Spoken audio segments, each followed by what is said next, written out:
मसीह यीशु में आप सबकी सलामती हो। सरोज टीवी देखने वाले तमाम नाजरीन को जो है वो हम एक नए कलमात के सिलसिले में जो है वो खुशामदीद कहते हैं, जिसमें हम ईद क़यामतुल मसीह से कबल मुबारक जुमे के रोज़ जो है वो खुदा यीशु मसीह के उन अल्फाज पर गौर व फिक्र करते हैं जो उन्होंने अपने दाहने मुबारक से जो है वो फरमाए।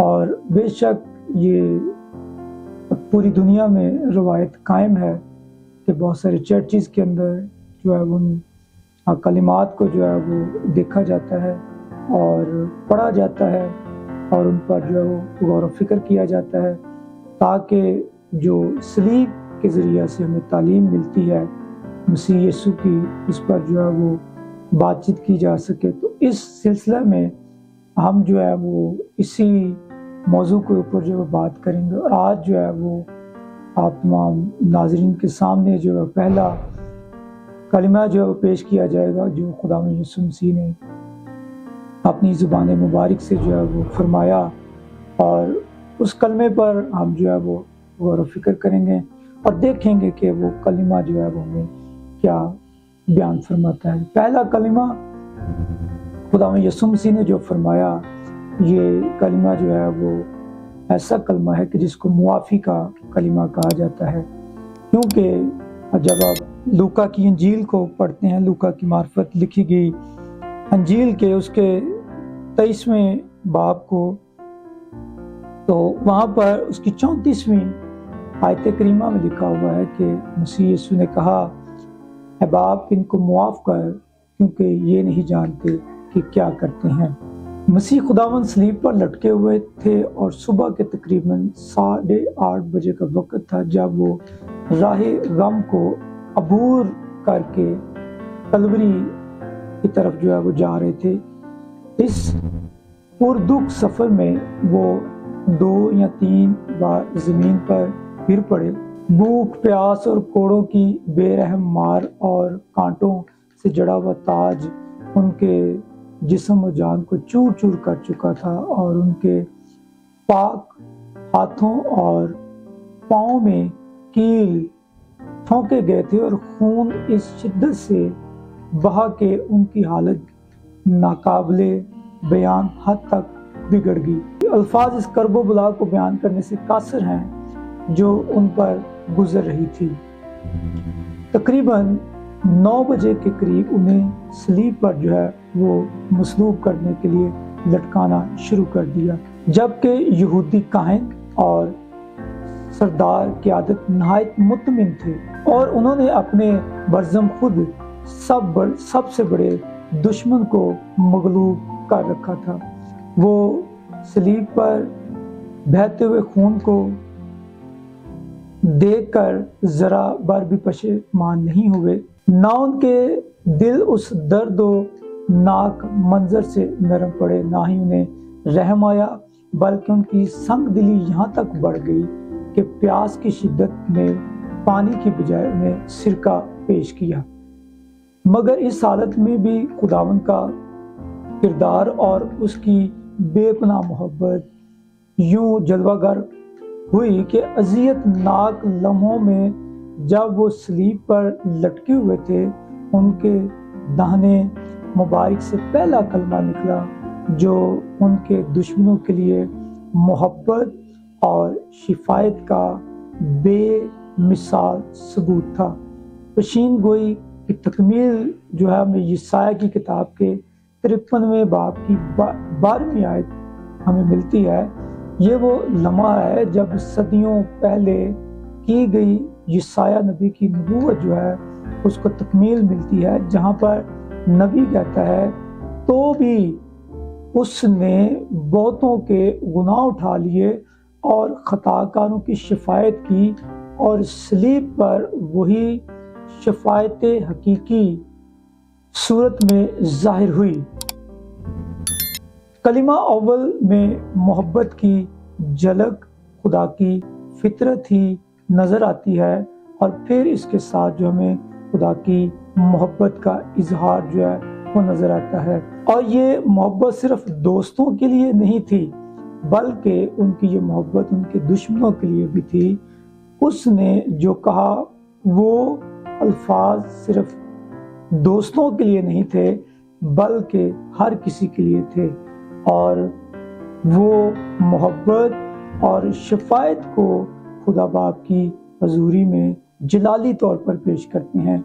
यीशु मसीह ने कहा, ऐ बाप इनको मुआफ़ कर, क्योंकि ये नहीं जानते कि क्या करते हैं।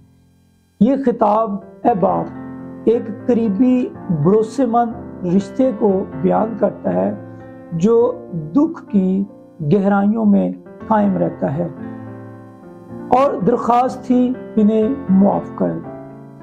वो जो तंज कर रहे थे, वो जो उन्हें मार रहे थे, जिन्होंने कोड़े मारे, जिन्होंने कील ठोंके, और जिन्होंने जो है उनके लिए बुरे अल्फाज कहे, खुदावंद यीशु मसीह के मुंह से जो है और उनकी ज़ुबान से जो अल्फाज निकल रहे हैं वो मुआफ़ी के हैं, और मुआफ़ी की फरियाद जो है वो बुलंद हो रही है।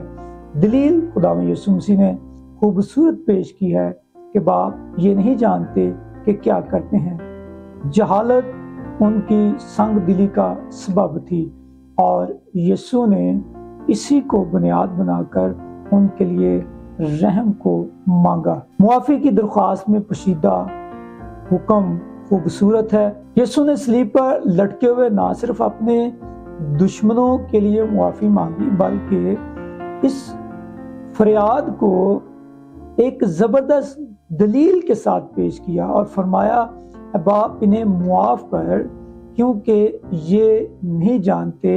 ये महज एक जुमला नहीं बल्कि आसमानी मोहब्बत का इजहार है।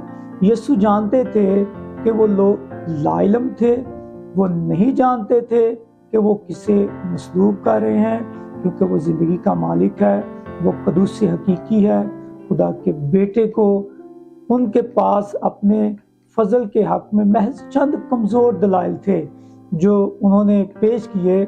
उन्होंने आकर कहा और इल्ज़ाम खुदा में यीशु मसीह पर लगाया, इसने कहा है कि मैं इस मक़दिस को गिराऊंगा और 3 दिन के बाद फिर जो है वो तामीर करूंगा।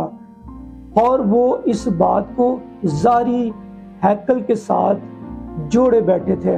हालांकि ये खुदा में यीशु मसीह की अपनी क़यामत की तरफ इशारा था और वो दोबारा से जी उठने के मुतालिक गुफ्तगू कर रहे थे, लेकिन उन्होंने इस बात को समझा कि वो जो हैकल है जहाँ पर वो इबादत करने के लिए जाते हैं उसकी बाबत जो है वो बात कर रहे हैं। ये उनके सामने एक कमज़ोर दलील थी।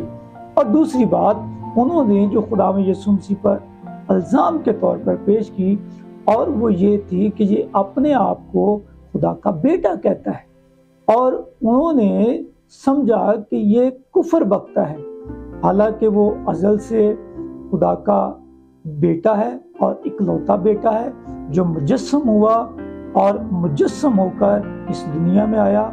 और फिर उन्होंने जो तीसरा इल्ज़ाम लगाया उसकी कहानत पर, उसने कहानत रस्मों रवाजात पर और यहूदियों की रियाकारी पर तनकीद की। इसलिए वो इन बातों को सुनकर जो खुदा में यीशु मसीह ने उनके हक में फरमाई थी वो आग बबूला हुए, और इसको जो है उन्होंने बतौर तीसरे इल्ज़ाम के तौर पर रखा और ये दलील पेश की कि ये हमारी रवायात को और हमारी शरीयत की बातों को तनकीद का निशाना बनाता है, और वो ये ना समझे कि वो सच्चाई के आईने को दिखा रहा है। वो उनकी गुमराही को बेनकाब कर रहा था ताकि वो तौबा करें और दोबारा से खुदावंद के साथ जो है वो तल्लुक़ को कायम करें। ये लाइल्मी, यही जहालत खुदावंद यीशु मसीह की उस अजीमुल शान शफायत का वाहिद जवाज़ बनी जिसमें मोहब्बत, रहम और खुदा की निजात की गहराई जो है वो नुमाया है। खुदा की रज़ा ना कि इंसान को बिल्कुल ख़त्म कर देना है, बल्कि खुदा की रज़ा ये है कि इंसान जो है वो खुदा तक रुजू कर सके। और देखें कि खुदा में यीशु मसीह अपने अंदर जो उलूहियत को लिए हुए है, जो जलाल को लिए हुए है, जो जलाल को जाहिर करता है, वो इसीलिए इस दुनिया में आया ताकि जो है वो خدا باپ کے ساتھ میل کرا سکے۔ اگرچہ یسوع مسیح کے پاس اختیار تھا اور وہ اختیار کلی رکھتا ہے اور قادر مطلق ہے اپنے کاموں میں، اور وہ انسانی قوت سے کہیں زیادہ زوراور تھا اور سپاہی اس کا کچھ نہیں کر سکتے تھے اور نہ ہی سردار کاہن اس پر ہاتھ ڈال سکتے تھے۔ بلکہ آپ کلام خدا میں سے غور کریں تو ہمیں لکھا ہوا ملتا ہے، کیا تو نہیں سمجھتا کہ میں اپنے باپ سے منت کر سکتا ہوں اور وہ فرشتوں کے 12 تمن سے زیادہ میرے پاس ابھی موجود کر دے گا؟ لیکن اس بات کو خدا یسوع مسیح نے ایک طرف رکھا اور اپنے اختیار کو ایک طرف رکھ دیا، اور ساری باتوں کو اس نے ایک طرف رکھتے ہوئے خاموشی سے کسی کو بد دعا نہ دی اور کسی کے لیے بدلہ نہ چاہا، بلکہ اس نے محبت کی راہ میں آگے بڑھنا چاہا اور باپ سے کہا کہ باپ ان کو معاف کر دے۔ اس راہ پر وہ چلے جو کلوری کی پہاڑی کی طرف جاتی ہے۔ پلاطس کو بھی خداوند نے یہ جتایا کہ اگر تجھے اوپر سے یہ اختیار نہ دیا جاتا تو تیرا مجھ پر کوئی اختیار نہ ہوتا۔ خداوند یسوع مسیح اختیار رکھتے ہیں، لیکن وہ اپنے آپ کو جو ہے وہ بالکل خالی کیے ہوئے ہیں، یعنی مسیح کی گرفتاری ہو رہی ہے، ان پر مقدمہ ہو رہا ہے اور انہیں صلیب پر جو ہے وہ چڑھایا جا رہا ہے۔ یہ سب کچھ انسانوں کا فیصلہ نہیں تھا، بلکہ خدا باپ نے اس کے لیے مقرر کیا ہوا تھا تاکہ نجات کے کام کو جو ہے وہ مکمل کیا جائے۔ اور پس حقیقت ہم پر یوں آشکارا ہوتی ہے کہ مسیح خداوند کی موت اس کے اپنے اختیار میں تھی، وہی جس نے یہ فرمایا کہ مجھے اپنی جان دینے کا بھی اختیار ہے اور مجھے اپنی جان لینے کا بھی اختیار ہے۔ اور مسیح نے کہا میں اپنی جان دیتا ہوں تاکہ اسے پھر لے لوں، کوئی اسے مجھ سے چھینتا نہیں بلکہ میں اسے آپ ہی دیتا ہوں، مجھے اس کے دینے کا بھی اختیار ہے اور اسے پھر لینے کا بھی اختیار ہے۔ آپ یوحنا کی انجیل کے اندر جو ہے اس کو پڑھ سکتے ہیں، اس کے 10ویں باب کے اندر۔ اور پھر لہٰذا یہودی قیادت، سپاہی اور دشمن سب محض اس عظیم منصوبے کا ظاہری ذریعہ تھے جس کے ذریعے سے نجات کی راہ کھول دی گئی۔ اسی لیے خداوند نے صلیب پر انہیں معاف کر دیا، کیونکہ وہ نادان تھے، وہ لا علم تھے کہ وہ کسے مصلوب کر رہے ہیں، اور یہی معافی اس کی محبت کی گواہی ہے جو خداوند نے دشمنوں تک جو ہے وہ ظاہر کر دی کہ میں ان سے محبت کرتا ہوں۔ اور باپ کو پکارنے والا بیٹا جو ہے وہ مسلسل باپ کے رابطے میں ہے، اور یوحنا رسول مسیح کی الوہیت، اس کے باپ کے ساتھ گہرے تعلق اور متواتر گواہی کے تعلق کو جو ہے وہ بیان فرماتے ہیں۔ یسوع المسیح نہ صرف خدا سے ہم کلام ہوتے رہے، بلکہ اس کا مسلسل ان کے ساتھ رابطہ تھا، وہ اس کی فرما برداری میں رہے اور مکمل طور پر ان پر انحصار کرتے تھے۔ ان تمام تر دکھ کی گھڑیوں میں، درد کی کیفیت میں، صلیب پر جب وہ اذیت میں ہے، تو ان سارے حالات کے باوجود بھی وہ باپ کے ساتھ مسلسل رفاقت جو ہے وہ رکھے ہوئے ہیں۔ جب صلیب پر دشمنوں نے گہرے زخم دیے اور جب وہ تنہائی میں تھے اور گہرا اندھیرا ہو چکا تھا، تب بھی خدا باپ ان کے ساتھ تھا، اور وہ تب بھی اپنے باپ کو کہہ رہے ہیں اے باپ، اے باپ۔ اور یہ ایک خوبصورت رشتہ ہے، اور یہ ایسا رشتہ ہے جو ازل سے ہے، اور ایک ایسا رشتہ ہے جس کو وہ ازل سے جو ہے وہ پکار رہے ہیں۔ اور یہ صدا درد میں کام نہیں ہوئی، بلکہ ہمیں یہ صدا جو ہے وہ نظر آتی ہے اور اس بات کو بیان کرتی ہے کہ وہ وفاداری سے اور بھروسے سے جو ہے وہ آواز لگا رہے ہیں दुनिया इसे पहचान न सकी। सच्चाई ये है कि शागिर्दों ने इसे सुना लेकिन उनकी समझ से ये चीज़ें बालातर थीं। यहूदी काहिनों ने इन बातों को सुना लेकिन वो समझ ना पाए, और रूमी हाकम जो है उन्होंने भी इस बात को सुना लेकिन वो असल शनाख्त को जान ना पाए। उनकी निगाह में सिर्फ और सिर्फ वो एक आम शख्स था जिसे वो मसलूब कर रहे थे, लेकिन वो एक उस्ताद हैं और वो यीशु नासरी हैं और वो एक मुद्दई के तौर पर हैं और वो एक वकील के तौर पर हैं जो सलीब पर लटके हुए हैं, लेकिन वो हमारे लिए जो हैं वो खुदा बाप से शिफायत कर रहे हैं। और देखें कि उनके पास जो वो कुली इख्तियार है और वो इलाही इख्तियार को अपने साथ रखते हैं। क़यामत का इख्तियार उनके पास है। पौलुस रसूल फरमाते हैं, लेकिन पाकीज़गी की रूह के एतबार से मुर्दों में से जी उठने के सबब से कुदरत के साथ खुदा का बेटा यीशु मसीह ठहरा।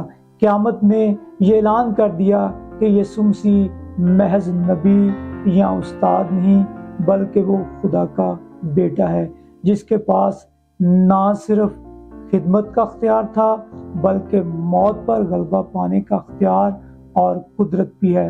वो जो सलीब पर खुदा बाप से जुड़ा हुआ है वही कब्र से फातेह होकर बाहर निकला, और तब आसमान और ज़मीन और पताल पर ये ऐलान गूंजा, ये है खुदा का बेटा। उसकी तालीम मुआफ़ी की तालीम है और उसका अमली मुज़ाहरा उसने जो है वो सलीब पर करके दिखा दिया। सारी ज़िंदगी खुदावंद यीशु मसीह ने अपने पैरोकारों को मुआफ़ी का दर्स दिया। उनकी ज़ुबान से निकलने वाले अल्फाज उस वक़्त सच साबित हो रहे थे, और वो पैगाम जो दुनिया के लिए सामने आ रहा था वो उस वक़्त था कि ऐ बाप इनको मुआफ़ कर।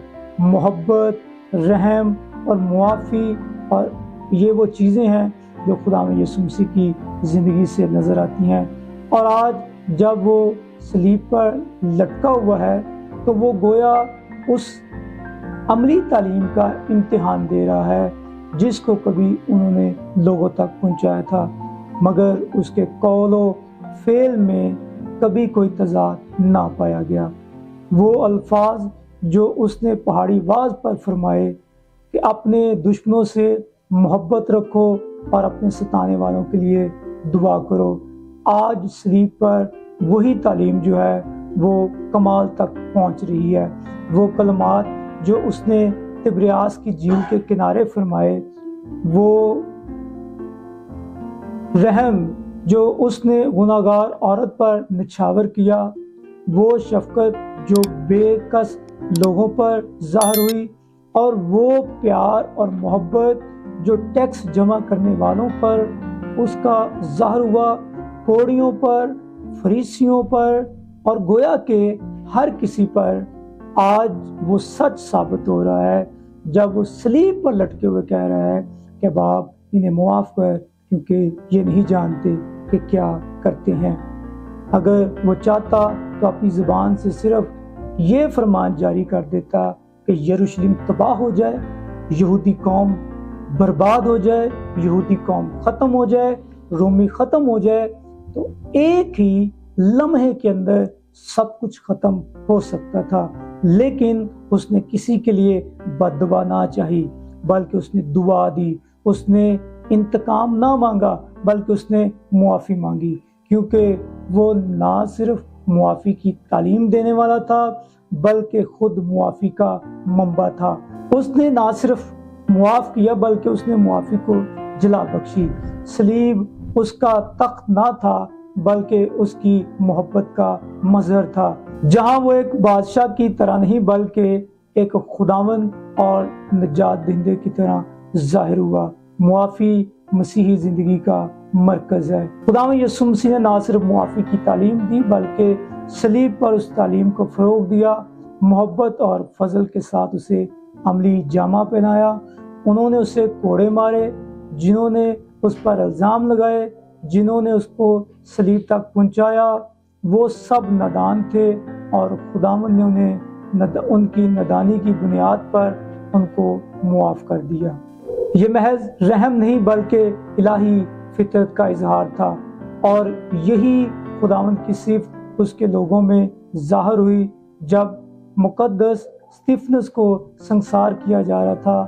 تب اس کے جسم پر اگرچہ پتھروں کی بارش ہو رہی تھی، لیکن وہ اپنی زبان سے وہی صدا کو بلند کرتا ہے، اے خداوند یہ گناہ ان کے ذمہ نہ لگا، اور یہ کہہ کر وہ سو گیا۔ اور یہی وہ لمحہ تھا جب شاگردوں نے اپنے استاد کی مثال کو اپنایا اور اس تعلیم کو جو خون کی بوندوں میں لکھی گئی تھی زندہ کر کے دکھایا۔ مسیحت تلوار سے نہیں، جبر سے نہیں، بلکہ محبت، معافی اور خدمت کے ذریعہ سے دنیا کے دلوں پر غالب آئی۔ معافی ایسا جذبہ ہے جو انسان کو زمین سے اٹھا کر آسمان کی صفات سے جوڑ دیتا ہے۔ یہ وہ قوت ہے جو سخت دل کو نرم کر دیتی ہے اور دشمن کو بائی بنا دیتی ہے اور زخمی روح کو شفا بخش دیتی ہے۔ اور یہی وہ روشنی ہے جو آج ایک مسیحی کے لیے ہونی چاہیے، کیونکہ جس نے خود معافی پائی اس کا فرض ہے کہ وہ دوسروں کو معاف کرنا سیکھے، کیونکہ معافی کے ذریعے سے نجات ہے۔ مسیح یسوع نے فرمایا جس طرح تو نے ہمارے گناہوں کو معاف کیا، ہمیں بھی توفیق دے کہ ہم دوسروں کے گناہوں کو معاف کر سکیں۔ مسیح خداوند کا کفارہ زبردستی یا جبر کا نتیجہ نہیں تھا، بلکہ وہ خدا کی رضا پر اور خدا کی محبت پر مبنی تھا، اور یہی وجہ ہے کہ اس نے پھر جو ہے وہ ہمیں معاف کر دیا، اور اس نے فرمایا کوئی اسے مجھ سے چھینتا نہیں بلکہ میں اسے آپ ہی دیتا ہوں۔ اس کے دینے کا اختیار بھی اس کے پاس ہے اور اس کو جان لینے کا بھی اختیار اس کے پاس ہے۔ یہ ایک پاکیزہ اور بے عیب برے کی فریاد ہے کہ جس نے کہا کہ باپ ان کو معاف کر۔ آئیے معافی کی تعلیم کو اپنی زندگی میں رکھیں اور لوگوں کو معاف کریں، اور خدا یسوع مسیح کی صلیب کے پاس لانے کا سبب بنیں، اور یہی تعلیم جو ہے وہ دنیا میں پھیلائیں۔ خدا ہمیں اس کلام کے وسیلہ سے برکت دے، سب کہیں آمین۔